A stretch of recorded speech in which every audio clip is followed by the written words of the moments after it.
Queridos irmãos, que a paz de nosso Senhor Jesus Cristo esteja entre nós. E é neste momento de paz, em comunhão com Deus, que nós vamos dar início à nossa reunião de estudo e tratamento espiritual. Sejam todos muito bem-vindos. E para dar início, vamos passar a palavra ao nosso companheiro Josemar, que fará a leitura da página cujo título é Humildade Sempre. Boa noite, meus irmãos. Que a paz do Senhor Jesus envolva os nossos pensamentos e os nossos corações. Do livro Alerta, ditado pelo espírito Joana de Ângeles, ao médium Divaldo Pereira Franco, a página Humildade Sempre. Alegra-te por fazeres parte da grandeza indescritível do universo. Não te subestimes a ponto de constituires-te uma nota dissonante nesta sinfonia de incomparável musicalidade.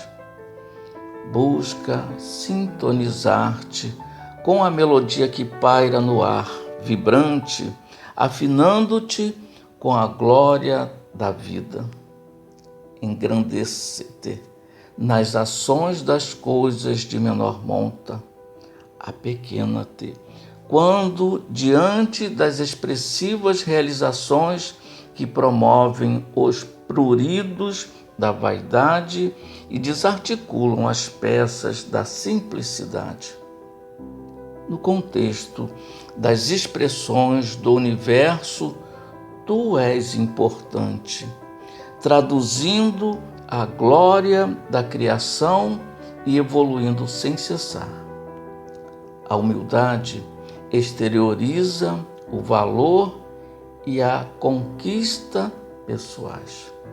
Ignorando-se, irradia-se e fomenta a paz em toda a parte. Jamais te deixe engolfar pela revolta, que traduz soberba e orgulho.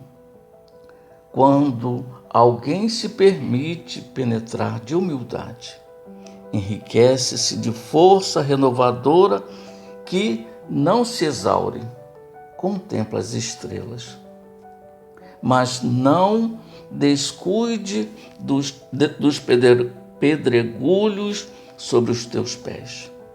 Sonha com os acumes esplendorosos das alturas. No entanto, não desconsideres as dificuldades, desafios da ascensão. Só a humildade brilha sem desgastar-se e eleva sem pôr em perigo. Sê tu aquele que passa incompreendido, porém, entendendo o próximo e as circunstâncias, sem tempo para justificativas ou colocações defensivas. Segue a programação a que te vinculas com o bem, não descurando o burilamento íntimo, o sacrifício pessoal. Se outros pensam em contrário à tua atividade, cala e prossegue. Cada qual responde a si mesmo pelo que é e pelo que faz. A humildade difere da humilhação. Uma é luz, outra é treva. A primeira eleva, a segunda rebaixa. Investe-se da segurança de que na terra ainda não há lugar, ou pelo menos compreensão, para a verdadeira humildade de que Jesus se fez o protótipo por excelência, e os olhos nele postos ignoram o mal e os sequazes do mal, não revidando nem magoando ninguém. embora ferido, em sofrimento intenso, na certeza da vitória plena e final, após larga travessia pelo oceano das paixões humanas dilacerantes. Muita paz a todos. E assim, meus queridos amigos, já que estamos com os nossos corações acerenados, os nossos pensamentos elevados aos céus, sentindo a doce presença do nosso amado Mestre Jesus entre nós, através dos ceareiros do bem, nossos benfeitores espirituais, que nós agradecemos por aqui estarmos em união para realizar mais uma tarefa de amor. Que possamos nesse instante nos sentirmos abençoados e fortalecidos na nossa fé, para juntos trabalharmos na seara do Senhor. Agradecido estamos, Mestre amado, por fazer parte deste trabalho em benefício de tantos irmãos sofredores, que possamos envolvê-los, Senhor, onde quer que estejam, onde esteja um soluço de dor, onde haja uma lágrima escorrida pela face, que possamos envolver a todos os nossos irmãos, nos lares, nos hospitais, nas ruas, em lugares tão longínquos, em qualquer estado, em qualquer país, onde haja uma alma em sofrimento, que sejamos a luz a iluminar os seus caminhos. Que assim seja, graças a Deus, graças a Jesus. E assim, meus amados, vamos passar agora a palavra para a nossa companheira Jussara, que fará o estudo desta noite do Evangelho segundo o Espiritismo, do capítulo 7, itens 11 e 12, o orgulho e a humildade. Muita paz a todos. Uma boa noite a todos aqueles que neste momento estão envolvidos com essa reunião de tratamento espiritual em que nós fazemos reflexões sobre trechos do Evangelho. Nessa noite em especial, o capítulo 7, os itens 11 e 12, que tratam do orgulho e a humildade. Estejamos em paz, que os nossos pensamentos sejam verdadeiros, positivos e que possam influenciar nesse tratamento. Para iniciar nossas reflexões, vamos situar essa passagem justamente no primeira bem-aventurança. Nós conhecemos o sermão das bem-aventuranças que Jesus proferiu como sendo toda a plataforma de apresentação de todas as suas ideias concentradas nesse sermão com as bem-aventuranças. E ela é a primeira, como se estivesse chamando a nossa atenção para a principal virtude, a ser trabalhada, a humildade. E ele vem dizendo: bem-aventurados os pobres de espírito, porque deles é o reino dos céus. Nesse capítulo do Evangelho segundo o Espiritismo, que trata justamente dessa bem-aventurança, aparecem essas duas mensagens de espíritos que tratam do orgulho e da humildade. Nessas duas mensagens, o item 11 e o item 12, vem alertar sobre esses dois sentimentos, vamos dizer assim, presentes em nós, que tanto um quanto o outro são presentes, Um deve ser analisado e trabalhado para que o outro se desenvolva. E pensando justamente nessa bem-aventurança, por que o orgulho e humildade está presente nesta bem-aventurança?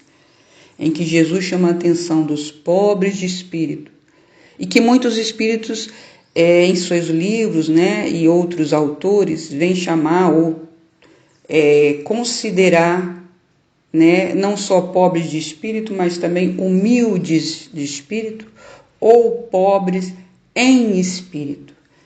Só para a gente iniciar essa reflexão, né, existe um espírito chamado Vinícius que coloca que por que Jesus colocou pobres de espírito? Ou por que não apenas pobres ou apenas humildes? Mas acrescentou de espírito, alguns colocam como traduções em espírito. Por que não apenas humildes, simplesmente? Bem-aventurados os humildes. O que ele quis ressaltar? Pobres de espírito, ou alguns consideram na tradução humildes de espírito.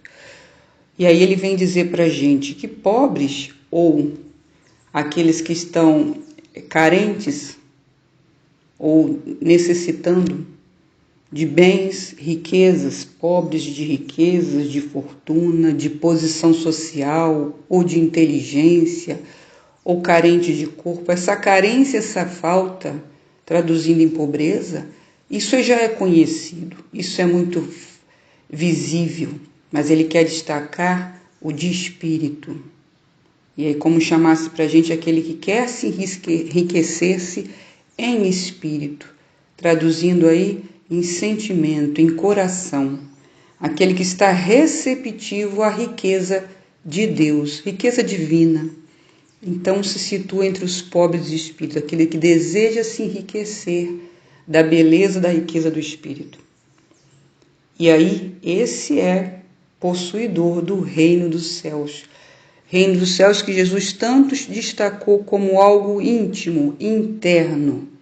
Então há que ser uma conquista pessoal, interior, que talvez não seja tão visível para o exterior, mas que é verdadeira e que depois que se conquista não se perde. Aquilo que é interno, que é conquista sua, não se perde, como personalidade, como de virtudes. Isso não se perde. E aí entra o reino dos céus como uma verdadeira conquista pessoal, íntima, que se traduz em felicidade, que pelo menos se traduz em evolução no trato consigo mesmo e com os outros. Então, refletindo nessa bem-aventurança, primeiramente, e partindo para a reflexão do orgulho e da humildade relacionado a esta bem-aventurança, a gente primeiramente tem que pensar, a gente já coloca como orgulho e humildade como contraponto, como dois sentimentos, duas sensações, duas expressões nossas que se contrapõem. Mas é importante a gente ter na mente alguns conceitos e algumas reflexões acerca do orgulho. Primeiramente, tendo cuidado com alguns equívocos. Primeiro, sentimento de valor pessoal, necessidade de estima sobre si mesmo. Sem isso, é difícil motivação para existir. Se a gente não se valoriza, não se ama. Não tendo o amor próprio, auto-amor, dificilmente a gente vai ter motivação para existir, para realizar, para concretizar, seja o que for. Aquele que não se ama, aquele que não identifica o seu valor. O problema é quando isso é exageradamente superdimensionado, levado a uma condição exagerada, vendo valores de que no fundo você não possui, que acha que possui, mas não possui, uma valorização exagerada de si mesmo e que parte a ver o outro com menos valor, e que você tem sempre mais ou você é o mais correto. Aí existe o problema da paixão que alguns espíritos colocam, né? Kardec também, né? Um excesso que se acresce à vontade. E as paixões têm um princípio num sentimento. Então, esse sentimento de valorização pessoal, de autoestima, é necessária. Sem isso, é difícil ter motivação de existir. O problema é quando é exagerado. E aí que vem o orgulho. Ele surge dessa supervalorização de si, ou, melhor dizendo, uma deturpação da condição em que você realmente está. E por isso, lá no Evangelho, o Espírito que traz a mensagem, num desses itens, fala que o orgulho é a fonte de todos os males. É a fonte, veja bem, ele vai gerar muitos outros males, muitos outros defeitos, imperfeições da nossa personalidade. E como pode surgir? Como é que de uma valorização pessoal surge o orgulho? Isso é, na verdade, trabalhado pela imaginação. A imaginação, mas uma imaginação doentia, que alguns espíritos dizem é o departamento da mente, da imaginação, que vai trabalhando de forma deturpada a imagem que se tem de si mesmo. E isso muitas vezes a nossa sociedade, a nossa história estimula. E muitas vezes vai de um extremo para o outro. A tradição religiosa colocando como um pecado capital o orgulho, mas muitas vezes exagerando na repressão ao valor, a condição de se sentir feliz com as conquistas, ao extremo que nós vivenciamos hoje, com a supervalorização do eu em detrimento do nós, do coletivo, e mascarando muitas vezes uma autoestima com esse orgulho, levantando a questão do poder, do destaque, como necessários para que a pessoa seja feliz. A gente vê isso muito numa mensagem da Joana de Ângeles, que diz, alguns falsos conceitos na formação do caráter que a sociedade atualmente impõe, como o homem não chora, o vitorioso é aquele que se resguarda diante dos problemas dos outros, o forte prevalece. Então, alguns conceitos no sentido de destaque, supervalorização, muitas vezes vão realmente realçar esse orgulho. Alguns espíritos também colocam, e aí é importante a gente entender, que o orgulho representa uma rigidez psíquica.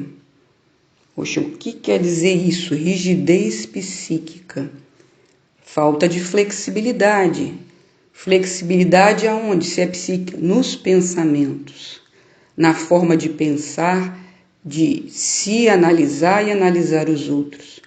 Então, rigidez é falta de flexibilidade. Então, a gente já está vendo um caminho para o entendimento do que é o orgulho, Então, falta de flexibilidade mental diante daquilo que a gente enxerga, do nosso valor e do valor do outro. Tem um espírito chamado Hermance du Fox, que vai chamar muita atenção disso em seus livros, e ela vai dizer que o orgulho, como se fosse uma matriz superdimensionada, e aí por isso, uma deturpação da imaginação, da imagem que fazemos de nós. E como ela se expressa? Como essa rigidez psíquica, essa imaginação que superdimensiona a nossa imagem, como ela se apresenta, como ela se expressa? Aí ela chama de personalismo. Que vem a ser isso? Uma valorização conferida a nós mesmos, levando-nos a supor que temos direitos e qualidades maiores do que aquelas as quais realmente possuímos. E que, por ser uma rigidez, algo que não é flexível, que não dá margem a observar de outra forma, por outro ângulo, ela faz com que a gente tenha uma percepção de superioridade pessoal que vai interferir na formulação de juízos, para ajuizar as questões e as situações.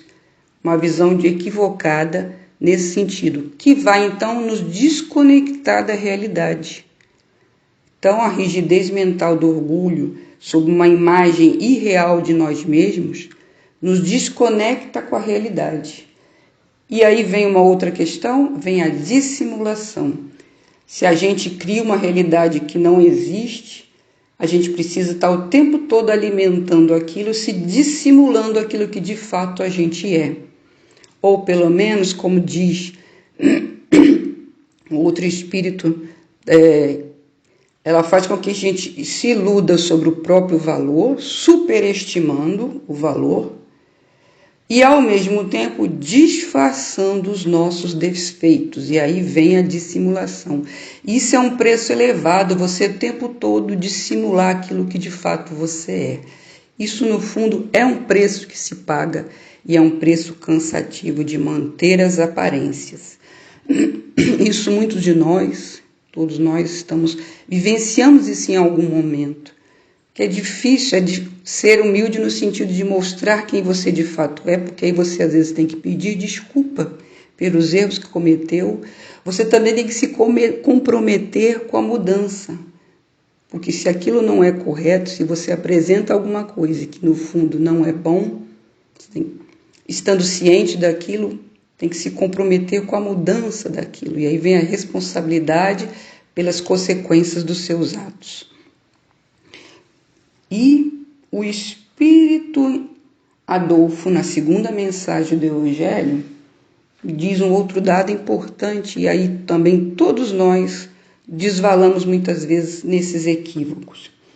Ele diz: como é que os orgulhosos irão se corrigir enquanto a consideração e a atenção é dispensada a quem tem posses e a quem tem nomes e a quem se destaca? A gente pode ver isso na realidade. Quantas celebridades recebem dos outros de atenção, de consideração, simplesmente por ter nome, por ser uma celebridade. E a gente faz isso, né? Dispensa atenção, muitas vezes por alguém que tem um certo destaque.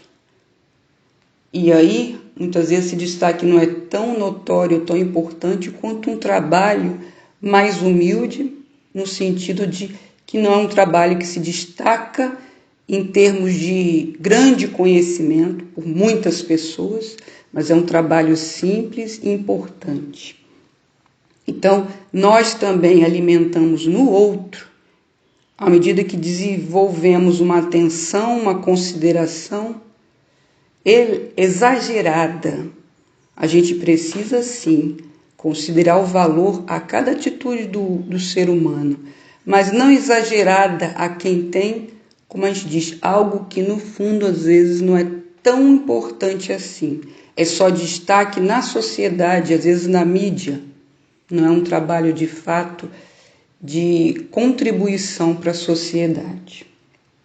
E aí, caminhando nos porquês que esse orgulho surge, no porquê que ele aparece, um espírito vem chamar a atenção, e alguns filósofos, algumas pessoas estudiosas dos sentimentos humanos, diz que a principal, vamos dizer assim, principal motivo, principal atitude que a gente cultiva e que alimenta esse orgulho é a comparação. Essa medida de se comparar sempre, e aí que vai fazer com que alguém se considere acima dos outros e aí cultive o quê? A vaidade. E se o outro está acima de você, a sua tendência é fazer com que ele se diminua, se você está abaixo dele. Então, a tendência de comparar é algo complicado e que faz gerar justamente esse sentimento negativo do orgulho. E aí eu lembro de um filme que eu vi recentemente, em que o filme todo não é tão maravilhoso, mas é interessante as reflexões que o ator, o protagonista, faz sobre a sua vida. E todo o filme é ele pensando na vida dele atual em comparação a 4 amigos que ele teve na faculdade e que estavam em grande projeção social, econômica, se destacavam amplamente. Todo o filme é ele se comparando o tempo todo. E é interessante as colocações justamente dessa imaginação que a gente tem, muitas vezes doentia, que vai criar uma rigidez psíquica, traduzida em orgulho, numa forma deturpada de ver as coisas. E aí tem um pensamento da irmã, que esse espírito que fala muito sobre isso, que traduz muito o que esse personagem desse filme diz. Vive-se mais o que se imagina do que propriamente o que se sente. O filme trata justamente as reflexões dele, é tudo que ele imagina, que esses amigos que estão numa posição que ele considera melhor que a dele, e aí vem a comparação, traz uma competição, e que no fundo, lá na vida de cada um, ele não conhecia a fundo, traduzia determinados amargores ou determinadas deturpações dos reais valores da vida. Tudo motivado pela comparação, que gera uma competição e, consequentemente, a gente tende a ser vaidoso diante daqueles que estão abaixo de nós, numa condição talvez, e aí às vezes é só material, não é uma condição intelectual nem espiritual, mas a gente tende a ter vaidade sobre quem está abaixo. E aí vem o orgulho e a inveja. Aí vem a inveja sobre aqueles que estão acima de nós. E com a inveja a gente tende a querer diminuir esse outro a todo custo, criando meios de competição e de desvalorização desse indivíduo. Tudo motivado por essa visão equivocada dos nossos reais valores e pela preocupação em ficar comparando e competindo com os outros. Isso é importante e a gente vai ver que ele, como fonte de todos os males, o orgulho, destacado aqui pelo Espírito na mensagem do Evangelho, vai gerar como fonte de outros males várias outras manifestações. E aí pode se traduzir em quê? Como nós vimos, em inveja ou vaidade, dependendo da posição em que a gente se compara com o outro e que vai competir. Ao se comparar, tem a tendência a depois competir. E isso vai gerando toda uma série de outras manifestações negativas no comportamento e no relacionamento com o outro. Vai surgir o melindre, a pretensão, a presunção, o preconceito, a indiferença, o desprezo, a falsa modéstia, a prepotência, a dissimulação. Logicamente, como a gente já viu, a vaidade e a inveja também. Tudo isso vai estar presente e onde surge essa preocupação de se comparar com o outro. E aí vem, então, o caminhar que a gente precisa dar à nossa vida, é esse olhar, criando flexibilidade na imaginação e na forma de ver os outros e ver a si mesmo, pensando e refletindo agora na humildade. Então, a gente, como se diz, a gente vai diminuindo algo negativo à medida que eleva algo positivo. A treva diminui à medida que a luz chega. Quanto maior a luz, menor a treva. E aí vem a humildade a ser trabalhada. E os espíritos, a Joana de Ângeles, em princípio, principalmente, usa em mais de uma passagem a humildade, e eu acho uma imagem interessante, que ela usa muito aroma, perfume. E aí eu pensando, aroma e perfume, por que ela usou esse termo? O perfume e o aroma muitas vezes chega antes daquilo que está exalando. Ou muitas vezes aquilo que está exalando não está à nossa vista, mas o perfume chega como algo discreto que não atinge a visão, atinge um outro sentido, o olfato. Então, não é algo que muitas vezes se vê notoriamente, se sente. Então, é um primeiro processo. Assim como o Espírito lá no Evangelho coloca o orgulho como uma catarata. Olha só, a catarata que cria um obstáculo para a gente poder ver melhor. E a humildade é um aroma. É bem interessante pensar nisso, né? Então tem a ver com a forma de se ver e de ver o outro. E com a humildade é algo muito discreto, mas veja bem, os perfumes também, além de discreto, não ser necessário da visão para você percebê-lo, ele vem de forma intensa, te faz bem, dependendo se ele é bom ou mal, mas é algo discreto. E aí coloca como é o trabalho silencioso e produtivo da alma que se eleva. Né? Isso nós descobrimos aqui. É algo silencioso e produtivo, assim como o orgulho. É uma visão superdimensionada, a humildade é algo discreto, mas nem por isso de valor menor. Ela não é algo que se diz respeito a uma visão equivocada sobre si mesmo. Algo não tem a ver com subserviência, passividade, submissão a qualquer tipo de força, julgamento sobre algo ser inferior, incapaz, impotente. Não tem a ver com isso, não está relacionado a isso. Tem uma comparação interessante de uns pensamentos orientais que é interessante a gente trazer como comparação. Eles dizem que a humildade é uma árvore cujos galhos estão tão cheios de frutas que curvam-se até o chão. Ou seja, é algo tão produtivo, e aí ele coloca, é algo tão seguro de si que não custa nada se curvar, porque se doa, ele se produz, é produtivo, é um trabalho silencioso, mas produtivo, e que dá margem a uma série de outras virtudes, assim como o orgulho gera uma série de manifestações, a humildade também gera a renúncia, o perdão, a bondade discreta, a indulgência, a beneficência. Para a gente concluir, a pessoa que é humilde, né, com esse trabalho silencioso e produtivo, que não é subserviência, não é falta de valor, pelo contrário, é consciência do seu verdadeiro valor. É aquele valor pessoal que a gente colocou no início, que é preciso reconhecer, mas que não se compara com o outro. A comparação é apenas consigo mesmo, na busca de evolução, e que se vê como instrumento, e aí por isso a árvore cheia de frutos que se curva ao chão.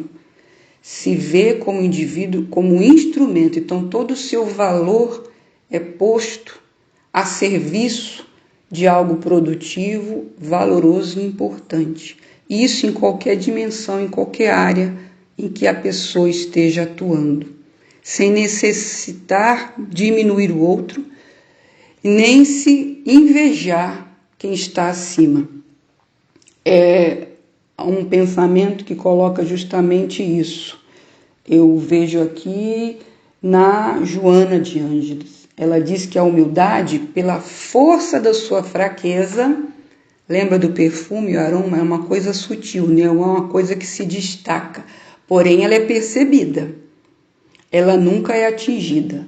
A lisonja, elogio exacerbado, consideração, não a envaidece, e a zombaria não a humilha. Então, o valor que os outros deem a você não vai te rebaixar nem te elevar, porque você é consciente dos seus reais valores. Então, o autoconhecimento é muito importante para o humilde, para que a humildade se reconheça, se fortaleça em nós. E aí que o Espírito Vinícius coloca, é preciso reconhecermos como instrumentos, tendo noção de que não temos condições de resolver tudo o que nos chega, mas que podemos resolver aquilo que nos diz respeito. Não ambicionar o que o outro faz, mas aquilo que você é capaz de colaborar, e aí como instrumento, onde quer que você esteja, reconhecendo que Deus o colocou no devido lugar, onde você deve estar e que deve florescer como instrumento. Isso gera, consequentemente, o que o Espírito colocou lá na mensagem também. Para ser caridoso, é necessário ser humilde, porque a humildade vai fazer com que você reconheça-se como igual a todos os outros, então o senso de igualdade vai ser revelado nessa virtude. Consequentemente, o sentimento de fraternidade. Então, a caridade está aliada a isso. À medida que você reconhece o seu valor, você reconhece o valor do outro.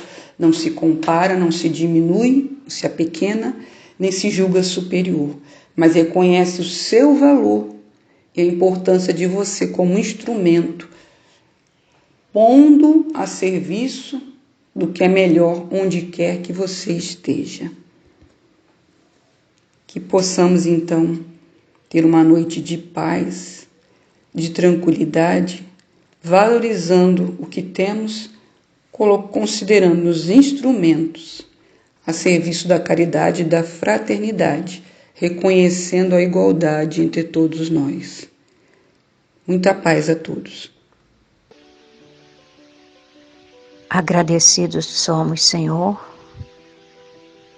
pelas palavras consoladora e confortadora que ouvimos pela nossa irmã Jussara, as tuas palavras de luz, que nos anima a seguir adiante, apesar das lutas, das dificuldades, mas com a esperança, Senhor, de que estás sempre ao nosso lado, nos levantando em nossas quedas, nos ajudando sempre a caminhar, através dos nossos benfeitores espirituais, nossos anjos guardiães, que nos anima a seguir sempre em frente. Gratidão, Senhor, por todas as bênçãos concedidas a cada um de nós. Que a tua infinita misericórdia seja sempre a bússola a nos animar a seguir adiante. Graças te damos, Senhor, e graças rendemos a Deus, nosso Pai. Os nossos agradecimentos aos nossos irmãos Josemar e Jussara pela participação dos trabalhos desta noite, e que possamos, meus irmãos, ouvir a nossa música até o final e juntos, todos os trabalhadores, todos que aqui estão neste momento, envolver os nossos médiuns passistas com os nossos pensamentos amorosos, para que possamos também continuar ajudando-os para que possam transmitir todas as nossas vibrações de saúde, de fé, de paz e de esperança a todos os nossos irmãos necessitados, que possamos auxiliá-los a transmitir-lhes essas energias, os nossos médiuns passistas. Muita paz, meus irmãos, e gratidão a todos por esses momentos que aqui passamos, e gratidão acima de tudo a Deus pela oportunidade de servir em seu nome nesta seara de luz. Muita paz, meus irmãos. Que Jesus abençoe a todos.